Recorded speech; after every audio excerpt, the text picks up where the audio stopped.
here. I mean, it's an incredible work of art. Yeah, so this is a late 15th century double-sided panel painting that comes from most probably Austria. We think Vienna. So what this actually would have originally been a part of is a winged altarpiece. On the exterior side, we see the Assumption of Mary Magdalene. And so from that, we can draw that the exterior panels of this altarpiece originally would have shown the life of Mary Magdalene. And then when the altarpiece was opened, you would have seen this scene, but also others amongst it. And these would have shown the life of the Virgin Mary, the Visitation being one of those scenes. And what would it have felt like looking at a piece of an altar panel within the context of the full altarpiece? Altarpieces were absolutely enormous. Sometimes you could still see some of them in Central European, German, and Austrian churches, and you often have these wings that open up into a kind of cabinet, which often houses sculptures. But they also would have been often topped by absolutely enormous micro-architectural crowns that often reached all the way up to the vaults of the church. What would the effect have been on a contemporary viewer? The exterior was painted, and then when the panel is opened, it reveals this incredibly elaborate, precious, and also luminous interior with the gold detailing. Here we're looking at just one panel painting, and the side that we are looking at is the side that has the more elaborate gilding. And even today, when you go to a church that still has one of these altarpieces in situ, what you see most of the time is that the altarpieces are displayed in their open position. But in the Middle Ages, this would not have been so. Instead, it was only on special occasions, on holidays, on feast days, that the altarpieces would have been opened up to show the side that is more precious, the side that has the use of lots of gold. You know, coming into a church, especially on a feast day or on a special occasion when these sculptures and the gilding on these panels was revealed, it would have also, you know, been something that I imagine would inspire faith. And what is the Visitation?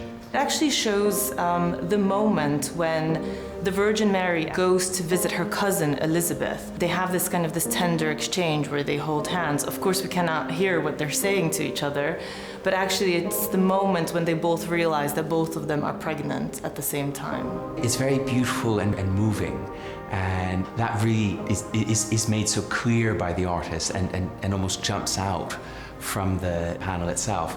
You know, not to mention, you know, Mary's incredible hair. Yeah, and what's actually interesting about the hair is that on the other side, obviously you have the Assumption of Mary Magdalene, and what you see on that panel is Mary Magdalene completely nude and covered only in her long flowing hair, actually looking very similar to the Virgin Mary on this side. Stylistically, the artist is portraying these women very similarly, but the connection between these two Marys transcends mere juxtaposition. It implies a deeper spiritual meaning, linking a sense of redemption with the anticipation of salvation.